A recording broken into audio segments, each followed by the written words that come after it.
So welcome to this session dedicated on refractory heart failure, combining oral therapy and device. I'd like to highlight that this session is in collaboration with a new initiative that is called IHF, Improving Heart Function, which is a transdisciplinary initiative on training and education in heart failure with a specific focus on how to optimize drug therapy by implementing interventional therapy and getting back to drug therapy as well.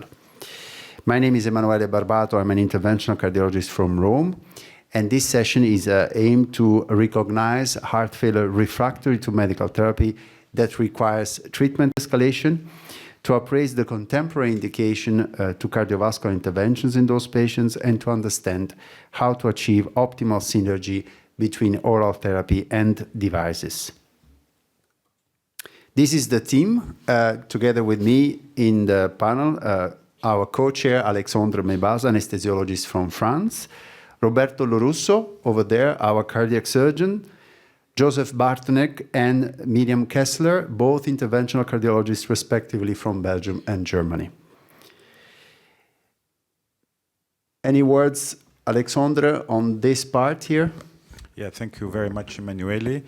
Then you can pose your comment either through the microphone. You will see the session is going to be really a very, very interactive sessions. In fact, you should feel like at home with the heart team and really comment what was done, but also we will challenge you to see whether you would have done things similarly. But you can also send comments through the app, and I will see it here, and this will help also the interaction. Fantastic. I think now it's time for you, Joseph, to guide us through the case you selected.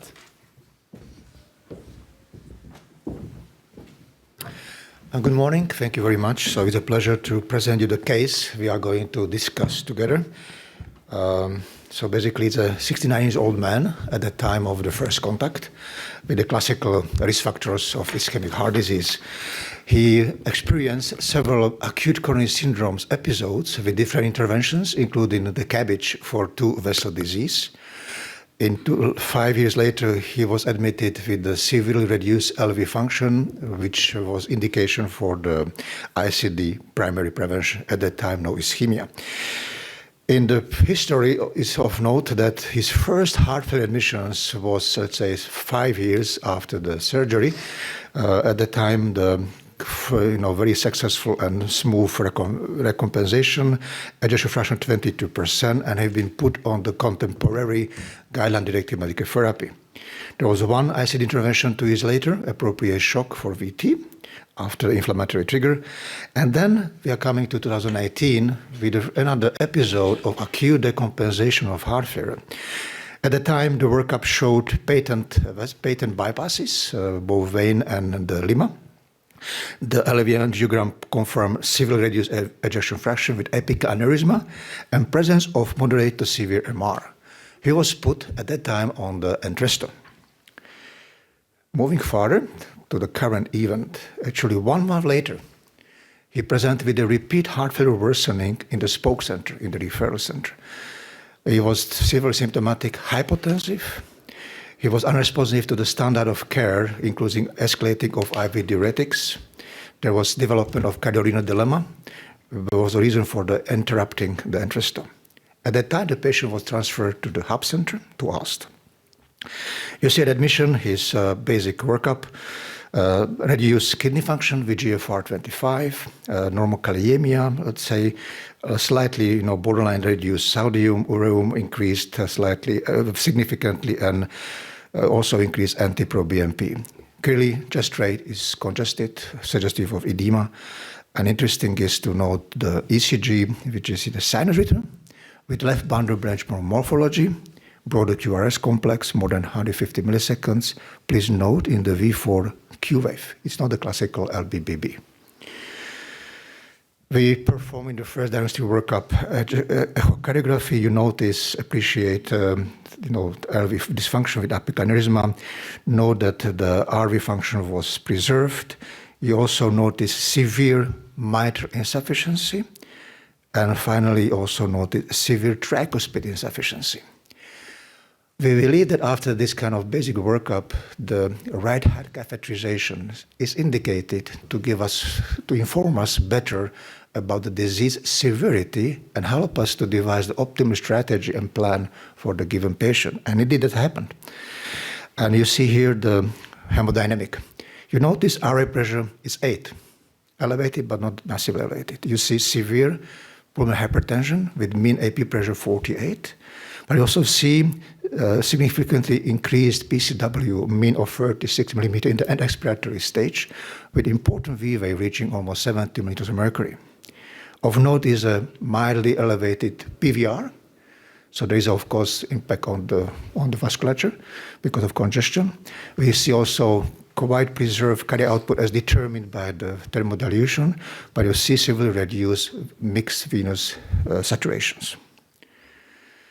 So what we tried to do at the time, based on this information, we knew primary imperative is to reach euvolemia. So we escalated the therapy with diuretics, the vitamin, we uptitrated MR antagonist, and we achieved the successful result as regards the first step of recompensation.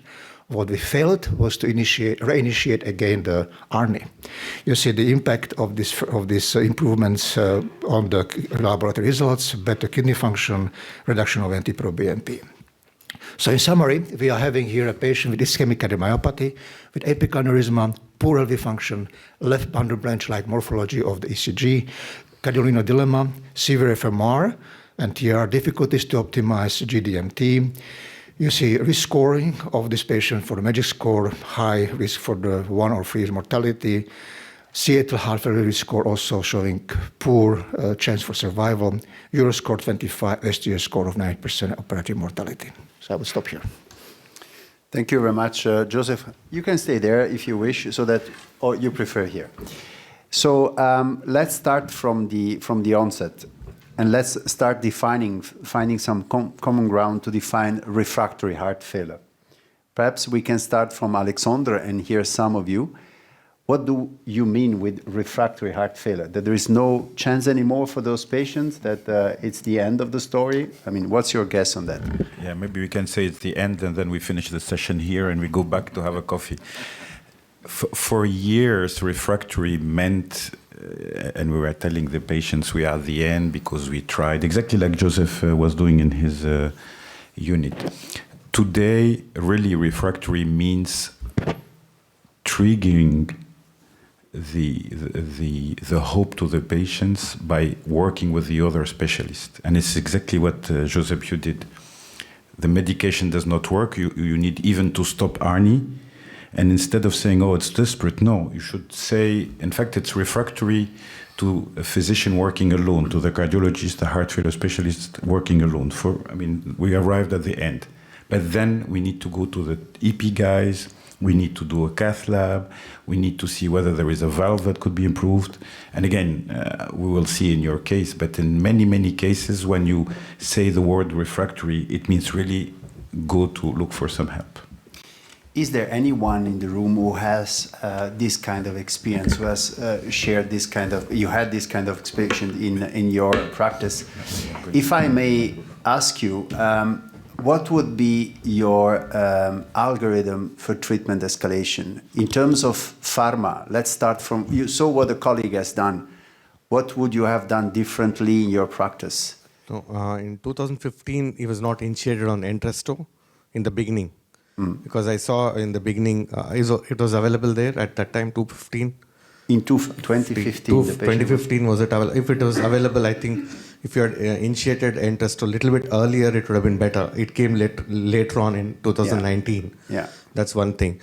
And now, with all the drugs, Entresto is off and you can't increase the pharmacotherapy because the creatinine is jumping and there's hypotension. So you need to think something out of the box. So here the QRS duration is, sorry, I didn't get it. QRS LVB is there. 150. QRS was 155 or something. 55. I think next is upgradation to CRTD would be the next option here. Okay. And also there is a severe mitral regurgitation. And you can also consider TEER. TEER, yeah. And in terms of pharma, do you think there is still room to do something here? I mean, ivermectin is there, spironolactone is there, and I think beta blocker is also there, and Right. he's not tolerating Entresto. I think there's not much. You can add Vercu. You can add maybe Vercu. Verculo. Yeah, very good. Yeah. Yeah. Maybe I may just, Yes, for the please. sake of discussion, of course, important is that it was 2015, and I think we are all bound by the limitations of reimbursement.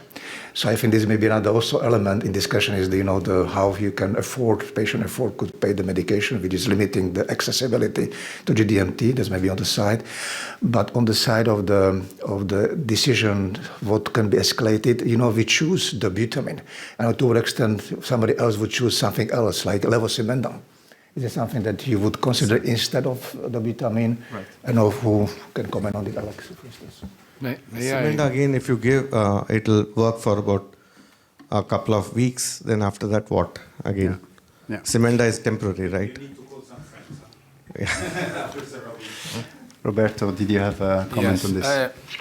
Do you think that at this stage, regarding the type of medical therapy, a better view of what is really the potential of the myocardial contractility, like MRI?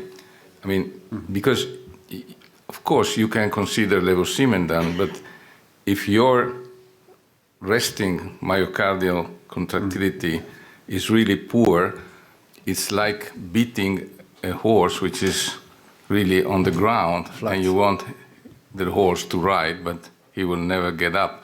So the issue is, do we have additional information if we do an MRI in this patient to guide a little bit more the medical therapy? So more, let's say, on unloading than more on stimulating contractility for the rest of myocardium.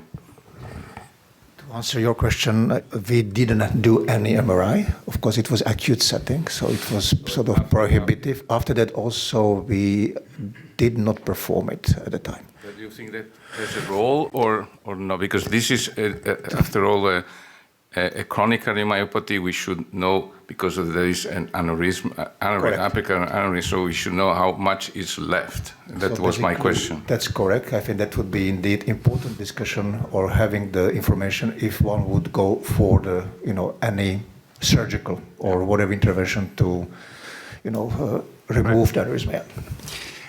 Further elaborating and discussing, it was alluded by the colleague Miriam about possible interventional option, more particularly TEER. It was proposing the colleague. What is your opinion on that? Yeah, as an interventional cardiologist, this was my first thought. So, yeah, the valve really looks suitable for TEER. I totally agree.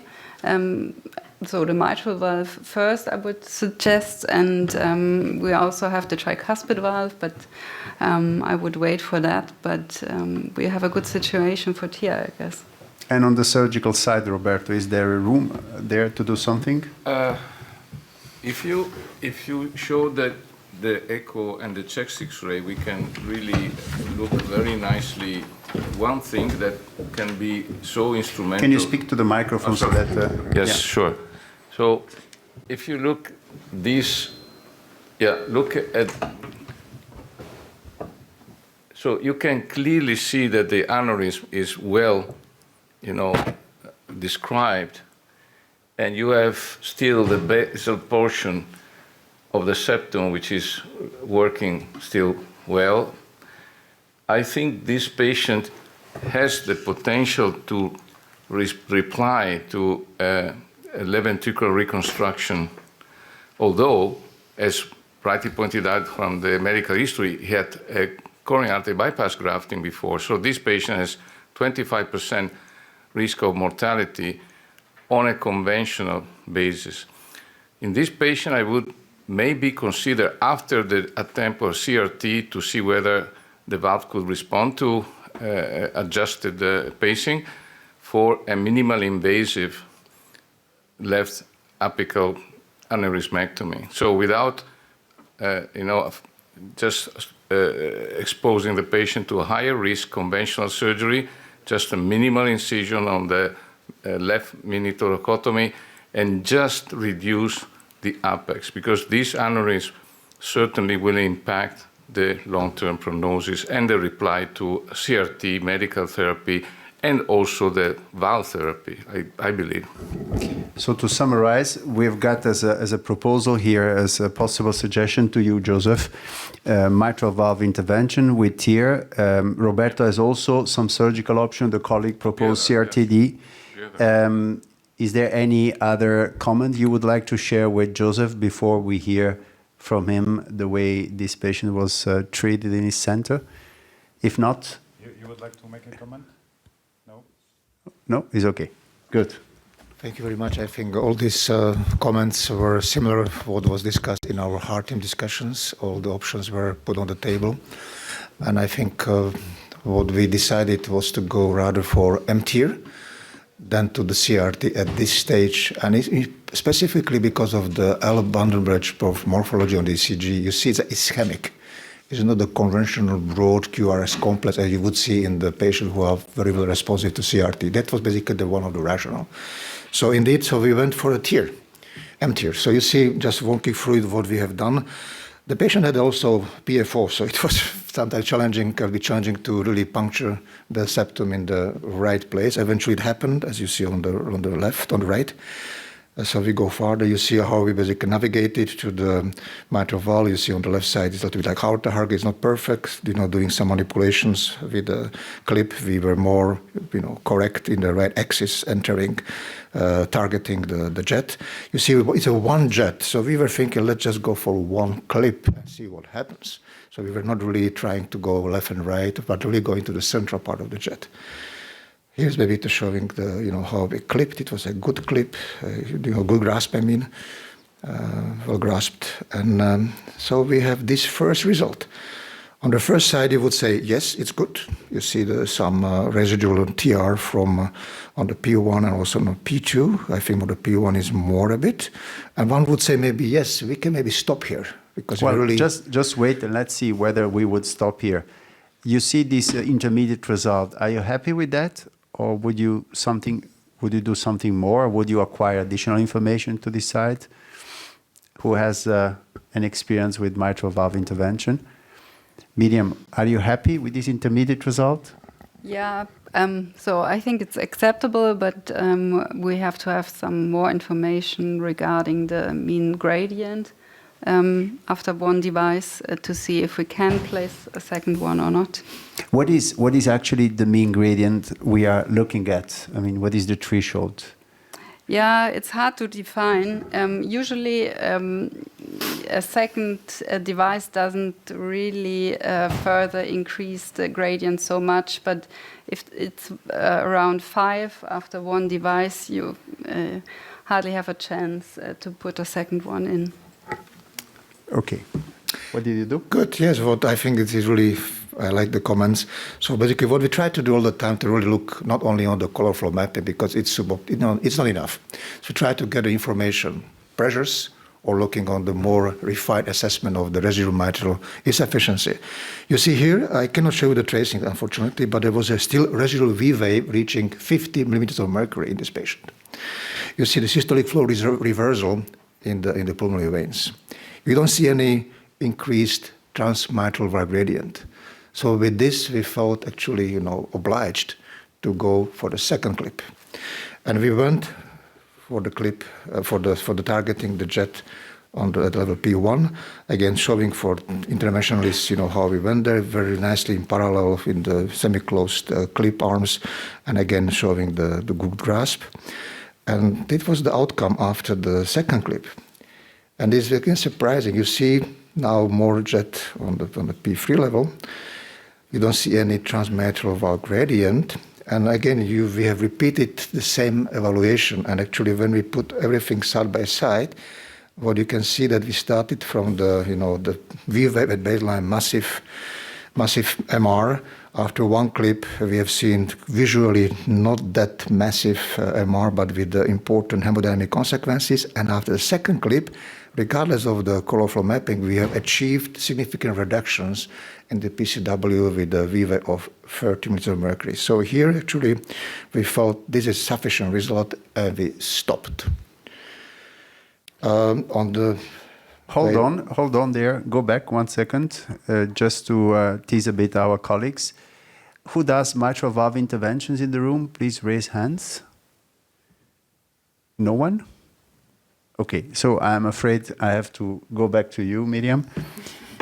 Are you happy with this result? You can say no. Huh? Yeah, you have to redo it. No, it's a very good result. So I think you really chose the right option to place the second one. But Perfect. what you're looking at, Miriam, when you say good result, you look at the color Doppler, do you look at the PCW, to the V wave? What are the metrics you're looking at to define a good result? Yeah, this is a tough question. It's not only the echo. So I really like also that you really took the hemodynamics and measured it throughout the procedure, because it's really helpful and it shows this great effect immediately during the procedure. So it's a combination of hemodynamics and echo. So to Alex, looks even like a dose response effect here, like with drugs. You up-titrate the drug and you get a response. Look at this. You place a clip, you check the PCW and the V wave, you place the second clip, you check again. What are your thoughts about this kind of treatment at this stage? Yeah, in fact, you're right. It's a dose response. It's really impressive. And in fact, my question for Joseph is, knowing the V wave in the beginning, and it's also a question to you, Emanuele and Miriam. Knowing the V wave, usually when we discuss the cases before going to the intervention, and usually really when the V wave is so massive, we usually already discuss, because my view, and I don't know whether you share, is really the discussion and the heart team is to help the interventional cardiologist already to have the plan in place, to not decide at the last minute whether he's going to put one or two. And my question to Joseph, when you discussed this case before, were you really predicting that two were necessary? Exactly, I think it's a very right point. We were really guided by the V-wave presence. I can tell you we try to do for every mitral clip pressure monitoring. It does not work all the time nicely. Sometimes you see very odd random change that you don't understand how to interpret. But typically in those patients, there is no V wave. If it is a V wave and you abolish, you did something good. Yeah. So I think the V wave, to me, it's a sort of hemodynamic feature that can predict, yes, I can use it as a guide, and I know if I abolish V wave, I do something meaningful hemodynamically. Yeah, maybe to make sure that we are all here in the room and on the same level of knowledge. Then what we see on the left side, on the curves, we see that, in fact, there are some peaks, and we see, by the way, that those peaks are usually during the T wave. Then it's really a regurgitation. And those, when we are talking about V wave, we are talking about where the yellow arrow is, which is close to 70, let's say. And the wedge pressure, it's more like the small wave that is underneath, and it's 30. 30 is already high sky, and because I think all of us in the room here, our wedge pressure is what? 10, 7, 8. Here already we are 32, which means that really the heart is in bad condition. But the V wave is really for, at each systole, to see this peak that we see with the swan guns. And this is really helping a lot the interventional cardiologist. For the sake of this patient, it's also maybe good to say that V wave could be also pronounced in the dysynchrony. And I mentioned this ECG pattern, that it was this Q wave. That's why we opted first for the mitral clip rather than for the CRT. If I may add a comment, my, let's say, residency and my training was with Professor Alfieri, so I was there when the first edge-to-edge was performed, and I follow all these patients. There is one, I think, important aspect of this patient. This is a patient with a dilated left ventricle. So you have to know that it's not only mitral valve disease, but it's a ventricular disease. So if you do a edge-to-edge central with one clip, you will have a lot of tension on that point. And this valve will not have a ring which will help to reduce the tension on the central portion. Therefore, you will have, even with one clip, maybe a successful treatment, but with a long-lasting cardiomyopathy effect on this tension of the tethering on the mitral valve, this single clip could be at high risk to have a recurrence. So a second clip, I think, was not only good because it solved completely in that moment, but it could, for sure, reduce the tension on that specific point and help a little bit, although we know it is a chronic cardiomyopathy, so the ventricle will work still badly against the valve, but at least you will reduce the tension. So we learned in surgically speaking that the edge-to-edge should not be short, but a little bit extended to reduce the tension. That was so. I think the double clip was, important. Yes, please. So, can you introduce yourself so we get to know each other? My name is Jan-Willem Sels. I'm a cardiologist intensivist from Maastricht. So I was wondering, when I talk to my colleagues who perform these procedures, they will say, let's diurese the patient, because if you have a wedge pressure of 30, you are actually decompensated. If you have a wedge pressure of 30, you are decompensated. So is this the ideal condition to perform this procedure? Because you actually affect functional MAR, of course, by being decompensated. So, of course, this is sort of a back-to-the-wall procedure, I guess. Yeah. But if you would have a measurement like this, would you take the patient off the table and say, okay, we have to diurese him more first? Very good question. We really try to de-risk him, and I think we reached clinically satisfactory result. Of course, when we started the procedure, we have been facing the pressures there were. Yeah. We did not stop. There was a discussion about what else can we do? Can we have a support during the procedure? That was definitely a discussion. Yes. Yeah.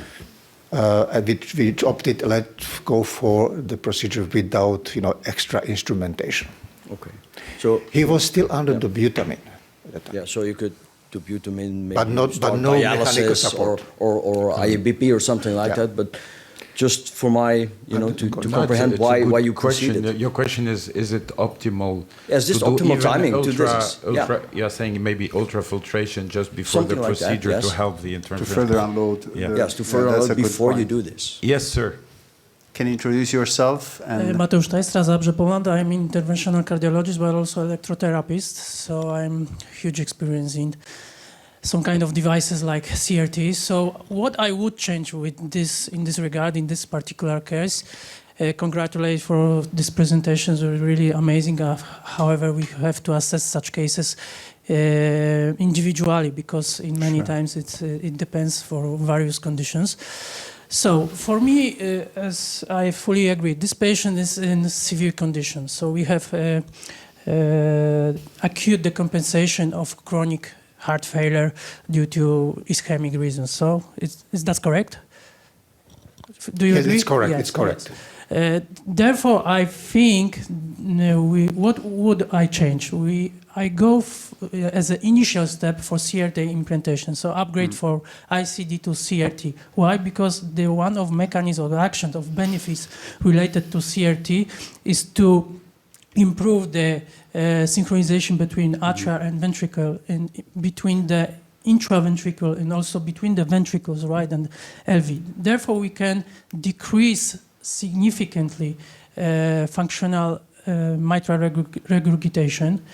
It allows us in the future, in the near future, to up-titrate of medicines based on the current guidelines.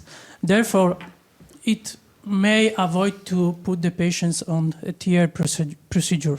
In that way that you've done, it's possible to, after this really nice and successful procedure, despite this, you in the near future have to put the patient on CRT regardless of this event, because the patient still has got enlarged QRS, and based according to the current and the ejection fraction is still below the 35, I guess. Maybe in the near future will increase, but still the patient is the good candidate for CRT. I think these are good points. The discussion is not yet over. The patient journey continues, so you're already, forecasting the future. I think the excited to be here. gentleman saw the slides.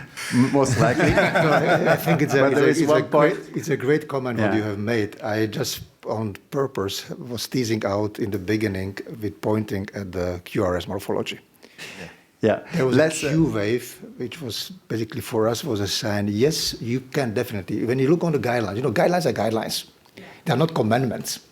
So we have to always think about how the guidelines are being adopted. But he said it right. We need to have a tailored solution for that individual patient because there is no, pre-packed solution for everyone. Joseph, let's not neglect what the colleague over there said over mechanical circulatory support and the unloading that this ventricle might need. Roberto, what is your guess on that? As you know, this was the comment afterwards, so he anticipated. We forgot to describe that after the procedure there was a shunt. You are proceeding. That was the reason why the discussion about. But I agree, and I am absolutely in favor in this kind of high-risk patient to use a protected procedure. And therefore, the comment, I think, is well posed. I would certainly consider in this patient to use help during the procedure and just after, sometimes for 24, 48 hours, because the patient can reply in a smooth way or can go in crash, even suddenly. So in this kind of patient, if you perform a mitral procedure or even a tricuspid procedure, you should consider to have a protection for one ventricle or both ventricles. So this is certainly something to be considered. And the type of device is according to which ventricle you would like to protect, or even both. By the way, Joseph, was this procedure performed under general anesthesia? Under general anesthesia. Okay, that's a good point. General anesthesia. Shall we move a step further? Yes, thank you. So I think, as was briefly, announced, this was after when we took the guide out of the left atrium. You see the quite important, visually important residual ASD shunt, left to right shunt.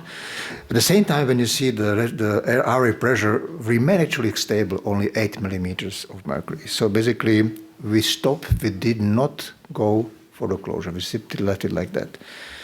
During the admission, before discharge, this is the echocardiography, I think within 1 day or 2 days after, 1 day, you see on the both images that there is basically no residual or minimal trace of FMR. You see the shunt on the left side, and you see basically no TR. And you see also that the RV function remained actually very nicely preserved. So what we then done, so this was meant to stop here? Yes, well actually we have anticipated some part of the discussion during the case, but I'd like to go back to you. How about this shunt there in a way? Is it helping that shunt? Would you close it? The low right atrial pressures and the intact right ventricular function, I don't think there's any reason to attack this right now. That's what my opinion would be. Which, by the way, come back also to the comment of ultrafiltration. You saw that the right atrial pressure is rather low, but the wedge pressure is very high. Then it's difficult to handle volemia there. What do you think? Well, yes, true. However, it is quite. I think it's quite astonishing to me that right atrial pressure is actually low when you have high pulmonary pressure, you have high wedge pressure, and you have low right atrial pressure. I mean, I would like to question the. But you agree that this may mean that the right ventricle still, maybe not in a few weeks, but the right ventricle is still okay. Yeah, still because okay. If you have a high PAP with the right... right. Well, right atrial pressure actually... Which, by the way, comes back to the refractory heart failure. We better hurry up, because those patients, after a few weeks, if you don't do something, the right ventricle is done, and then it's the end of the story. No, I totally agree. So I totally agree with your sense of urgency. However, giving the... now you have a successful procedure, but if you have a dilated left ventricle and atrium and you are still decompensated, and of course your successor, of course this is my specialty, but You, of course, have a far better comment than I have. No, We are sending you a German expert. Yes. You're most welcome. Thank you. Yeah, I totally agree with you that after doing the procedure and being successful with the TEER, we still have to work on the heart failure with medication and stuff like this. So I think that goes hand in hand. And there are two approaches. I know we all know from COAPT and other mitral TEER studies that we should keep the guideline-directed medical therapy in mind and try our best to uptitrate it before the procedure. But there are also approaches that you perform the mitral TEER and then you can uptitrate even more, which is beneficial to the patient too. So I think it goes hand in hand. So as a matter of fact, everyone is telling you, don't stop, Joseph. You treated the mitral valve. Let's see what you did next. Indeed, I think this is basically the core message, that it's really we try to deploy device treatment in the situation where we want to basically cut the vicious circles of the progression of heart failure. And again, there are multiple ways how one can do that. I think we can always keep discussing which way is better, how to sequence, how to escalate, how to do synergistically. That always remains a point of discussion. But as Alex nicely met, this stage was the right heart cath very revealing to us. He is very sick. He is not in the too far in the downward spiral. We can still get him back. And we felt that we can get him back by cutting the volume overload by the MTEER. So that's what we did. Again, as was discussed, we felt that actually it's good to keep that shunt open. We are doing something extra. So we kept the shunt open, actually. So what happened before discharge, we actually could start Entresto. You see that it was basically on the stabilizing the GDMT. You see lab test, NT-proBNP ADN was 580. He was actually great in that regard. This is after the post-mitral clip, you see the ECG remains the same. You see the chest rate. You see the ventricle actually got shadow of the core of the heart reduced, was smaller, and congestion was basically solved. At the follow-up, 1 month later, we further up-titrated the Entresto. Despite low blood pressure, we pushed the boundaries. We managed to do that. His NT-proBNP remains stable, GFR also stable, and 31. You still see a very nice result, still acceptable residual MR. You still see the shunt from left to right at that time, and the RV function remained again preserved. So then we are coming to the 1 year later. He was 1 year actually very good, no issue. Suddenly he presented with a paroxysmal AFib. 1 year later, the NT-proBNP rise, you see the initial increase in the functional MR. You see the ECG here, that because that later on it developed in the chronic AFib with a quite fast heart rate, and it developed the NIHA class 4. Joseph, can you hold on this? Can I pitch my electrophysiologist friend over there? So, as I said, we gained 1 year. You don't like to be a friend? Always. I like So to be. what do you think now? Now, a much more difficult situation, I guess, because to decide what to do at that point, we have to achieve much more information, coming especially from echo findings. So let's say, I would say about the LA size, left atrium size, possible enlargement, because we have to think about the ablation of AFib. I don't agree that this is persistent atrial fibrillation, because we always have to think, especially if such decompensated patients, due to, I guess, atrial fibrillation, about the heart rate control. Once again, after TEER, we decided, after I guess 2 or 3 months in my institution, to put the patient on the CRT. It probably would change something in this particular case.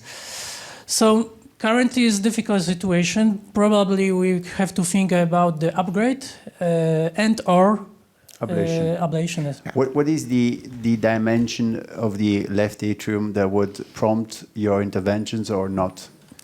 About 50 millimeters. 50? 50.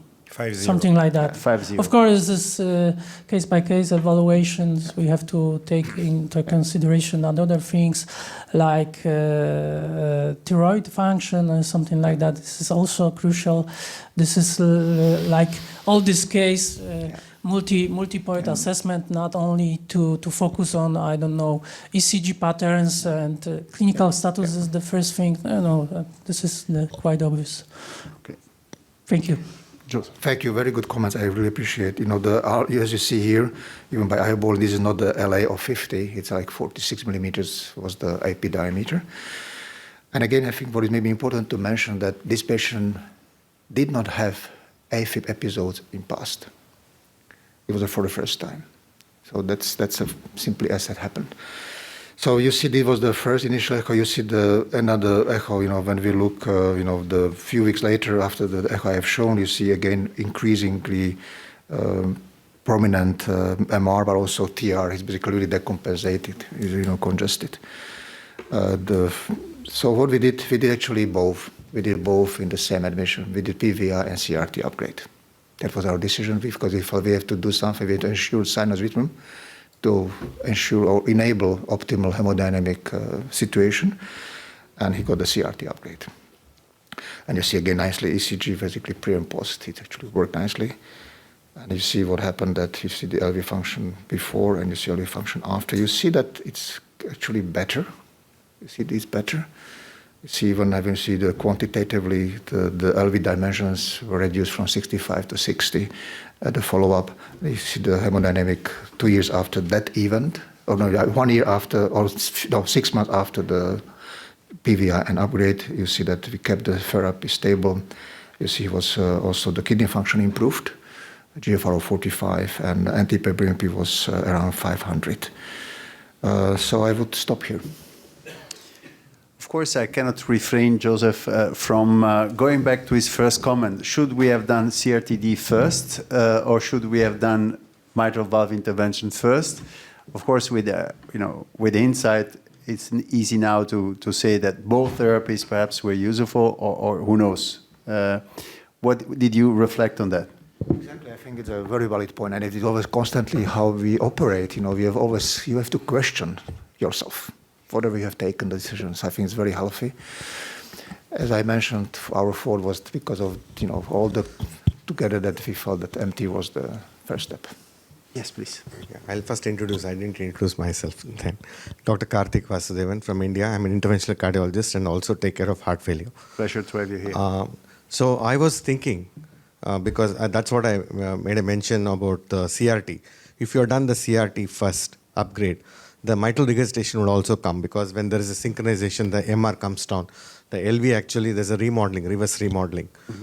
So that way you could have avoided TEER. That's very hard, and all these studies about what is the first CRT or the MTEER. It's always difficult. But whatever you've done, it's worked now. The LV looks much better. Are you sure about that? Are you sure that you... MR comes down. With the resynchronization, mitral regurgitation comes down. No, but that is not 100%. No, it is not. And how fast? Yeah. The question is also how fast it goes down. I mean, in the meantime, the patient might even decompensate again, and we know that decompensated patients will have MR again. Yeah. Maybe only the sequence would have changed. You would have done CRT and then done it. Please keep in mind that before he was actually transferred to us, he had already 2 heart failure events over a few months. Yeah. So there was something to happen very acutely. That was basically one of the biggest rationale. Let's not forget where we started from. We started from a refractory heart failure. A patient was under IV inotropes and diuretics, and nevertheless, blood pressure was down, and the patient was in a very unstable situation. So everything should be put in the same equation. It is actually this case, Joseph, and I have to thank you very much for having shared such an amazing journey, because it's been not a treatment that happened over a single hospitalization. This has been a treatment that has been, tailored and sized and resized as the clinical evolution of the patient just went on, which tells us the value of this kind of interaction. was very much fortunate to have you with your electrophysiology experience in this room, because this is an important contribution, much like it was useful to hear from a surgical perspective that surgical option was not completely excluded here, despite this patient had a Euro score of 25. So what would have been the patient journey if we had chosen this surgical option in the beginning, Roberto? Of course, if you consider the age of the patient and the comorbidities, but going back, you have that apical aneurysm, which you know that will influence the outcome of the patient anyhow. I mean, the reply of the patient. Although this patient, sorry to say, I was surprised that he went well, very well for 1 year. Then, of course, he had AFib, which decompensated. But I'm sure that if you have 10 patients like this, you will have 20 clinical scenarios. You can never predict how this patient will react. And this one was a good responder. With all this, actually, this is a sort of encyclopedia. Huh? So they compensated the mitral valve, the tricuspid, the CRT, the mitral clip, and so on. So everything. But these patients can reply positively as this patient, but they remain, however, at a subtle and delicate, stability, hemodynamic stability, and they can go and crash for AFib episode or something. A potential alternative from the time zero could have been, obviously, with a younger age, maybe to consider for a durable ventricular assist device. And this was actually solving also the apical aneurysm, because you would have access to the apical part, you can reduce, you can implant, but can you be so sure that this was going to be the solution of this patient? Not, because this patient now, 1 year and a half, actually almost 2 years, he had no major problems, and he's still alive, right? The patient. Still alive.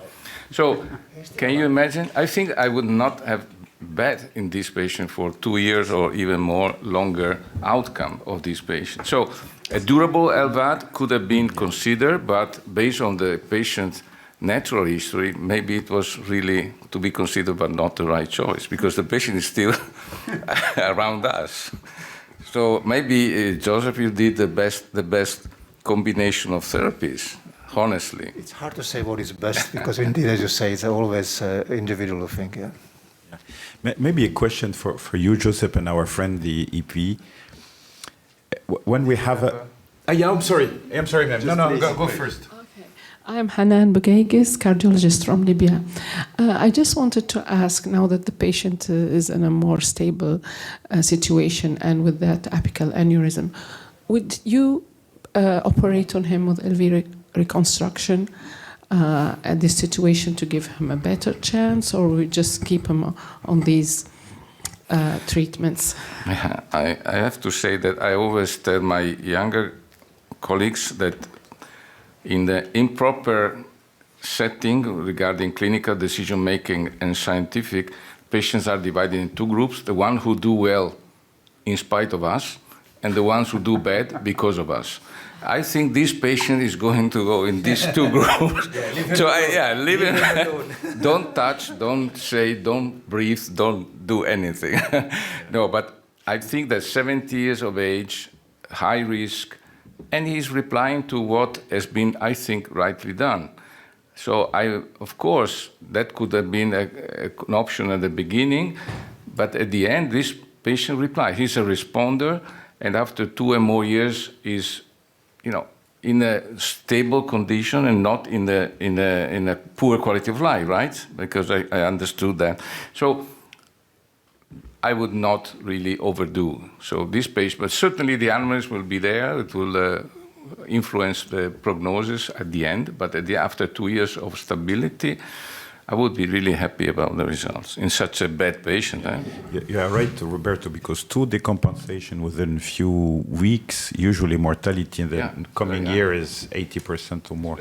A question for you and maybe and Joseph, when we have a heart failure team discussion and it comes to CRT, there is always the heart failure that loves the drugs who are saying, yeah, but CRT, there are responders and non-responders. And they say, Alex, give me a break. This patient will work very well with our drug. CRT will not work. Then how, in those meetings, how would you convince the drug guys that this patient is going to be a responder or has a high chance? Or can you help me here? I have a privilege to have colleagues, Frederick, and also our fellows, so they will maybe confirm that how is a specific situation because of Mark van der Heijden.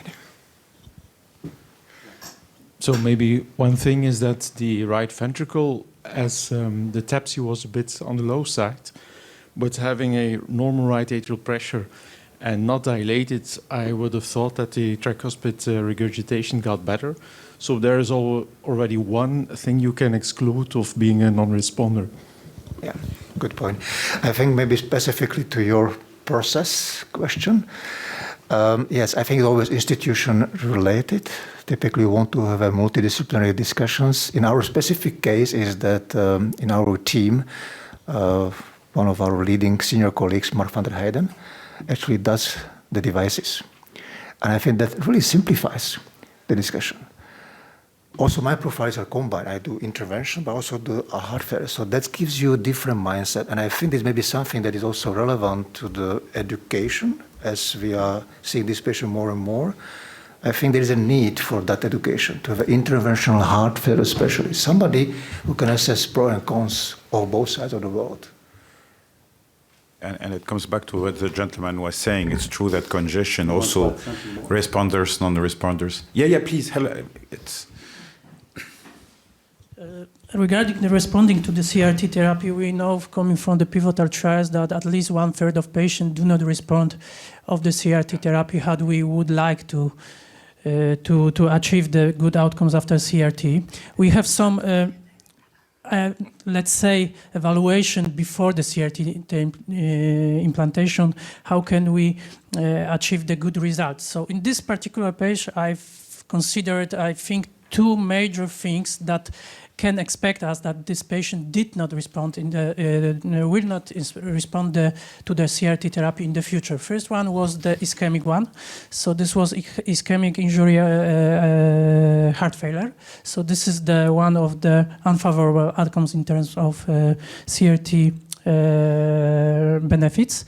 And the second was the decompensation. This was severe situation, clinical situation. This is also unfavorable outcomes in terms of CRT. On the other hand, we had the patients with the, let's say, almost LBB pattern with quite nice enlargement of QRS. It was 150 and functional tricuspid and mitral regurgitation. This is the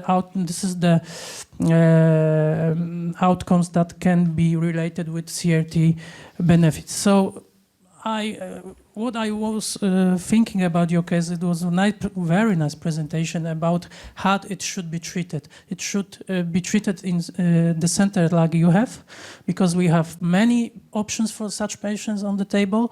We can decide, we can discuss how such patients should be treated, because heart failure, especially with refractory heart failure patients, many of points should be included in the discussion how it should be treated like in this patient. So congratulations for so that. This is a patient of in spite of us. Yes. Thank you very much. Maybe to echo what you are saying, a question to Joseph. Joseph, you said this patient had 2 decompensation before you treated him. Isn't there a problem of referral for this patient? Don't you think, and again, I'm echoing, I think, many comments that were made here, maybe in the first decompensation we should have seen this patient, and maybe all what we are saying would have been much better? I think it's very possible. I think that's indeed sometimes really a challenge, and we try to work this hub and spoke system. At the same time, it's always a balance how the sites, react, how they would do that. But I think looking back, if we would have more follow discussions even after the first episodes, we could have maybe changed the strategy, could be different there. Alex, I think we are heading towards the end of this session. I'm very happy of the interactivity and the interest that we could trigger with such a case. We invite you all to follow the activity of IHF. There is a dedicated website where you can find us and where you can follow us. And if you're interested and want to get engaged, just drop us an email and we will be very happy to engage you in that. With this, I give the word to Alex to close the session. Yeah, thank you so much. It was really a nice discussion. And I have to tell you, although I saw the slides before, I did not realize how many discussions we can have around the case. And really bravo to you, Josep, and bravo to all of you for the discussion. First, what we learned is really refractory heart failure. Probably the threshold for refractory should be really put down to have really referral as early as possible. And we come back, I think we had yesterday the discussion, a session on cardiogenic shock. And you were mentioning this, Emanuele, is the interaction between the spoke and the hub should really be done on a daily basis, not only when there are severe cases, just to learn how to define refractory shock. Refractory shock, in many cases, is really the end of the end. It has to be really a patient where we do the recommendation and we cannot go further down the line. And then, again, I call a friends. I liked very much what Miriam was saying. It's really hand in hand. I think you said it several times, and you're totally right, is how the patient could benefit from several expertise and how, by putting a CRT, by putting a TEER, how we can then come back to the medications and optimize the medications that we could not succeed to have in the beginning. And you will hear me many times saying heart failure is a cancer and the patient should have a full chemotherapy. Anything that is preventing have a full chemotherapy, you call friends and you try to see whether altogether you can do it better and put back the patient. In one of the editorials recently, I say to a sunny journey where really we can push him to the optimal therapy. And Emanuele, I give you the final word. I think you were already taking picture. You're all invited in Madrid next year in March 20th, 21st, because our journey will officially kick off and we would like you to be part of this journey. Thank you very much.